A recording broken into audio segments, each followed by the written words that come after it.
Teman, di video ini Mimin akan melanjutkan kisah tentang Jenny, seorang gadis pintar, tapi hidupnya penuh tekanan dan tuntutan dari kedua orang tuanya, serta jerih payahnya kurang diapresiasi. Selepas SMA, Jenny mulai duduk di bangku kuliah. Ia terpaksa kuliah di kampus dan jurusan yang tidak ia inginkan, lagi-lagi karena tuntutan dari ayah ibunya. Tetapi Jenny tetap mencoba bersabar dan mengikuti keinginan ayah ibunya, karena ingin menjadi anak yang baik dan berbakti. Orang tua Jenny, terutama ibunya, selalu menuntut Jenny untuk memberikan prestasi akademik yang terbaik. Maka dari itu, Jenny pun dilarang pacaran, agar fokus untuk kuliah. Menjelang tahun keempat kuliahnya, Jenny mulai merasakan titik jenuh. Ia sudah muak dengan segala macam tuntutan dari kedua orang tuanya. Ia mulai mengabaikan larangan berpacaran dari orang tuanya. Berawal dari ketidaksengajaannya bertemu dengan pria bernama Tono, teman sekelasnya saat duduk di bangku SMP. Tono tidak lanjut kuliah setelah tamat SMK, karena masalah keuangan setelah ayahnya tiada.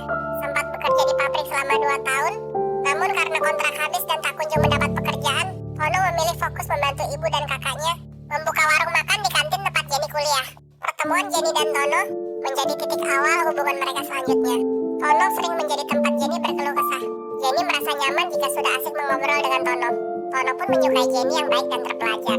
Lambat laun muncul perasaan khusus di antara keduanya, hingga akhirnya mereka mengungkapkan perasaan masing-masing. Walaupun Jenny diam-diam menjalin hubungan cinta dengan Tono, prestasi akademiknya di kampus tidak terganggu. Karena kehadiran Tono membuatnya lebih bersemangat menyelesaikan kuliahnya. 3 bulan berlalu, Jenny sudah sangat lama tidak tampak di kampus.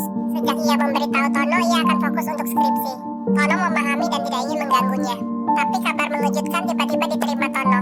Salah seorang teman kampus Jenny yang pria memberitahu Tono bahwa 2 bulan lalu Jenny ditangkap polisi. Tono terkejut dan tidak percaya mendengarnya. Rupanya semua berawal dari hubungan Tono dan Jenny mulai diketahui orang tua Jenny. Orang tua Jenny, terutama ibu Jenny, mulai marah besar karena Jenny sudah nekat berpacaran diam-diam. Dan hal itu diperparah karena Jenny berpacaran dengan Tono. Karena Tono dianggap tidak sederajat dengan Jenny dan keluarganya. Tono dianggap miskin, bodoh, dan berpendidikan rendah. Karena itulah Jenny tetap dilarang berpacaran dengan Tono.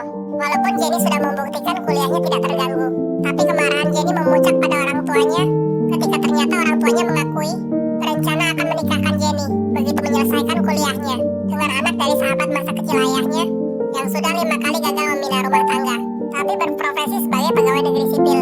Karena itulah Jenny nekat menghabisi kedua orang tuanya dengan memukul kepala mereka menggunakan palu saat tidur.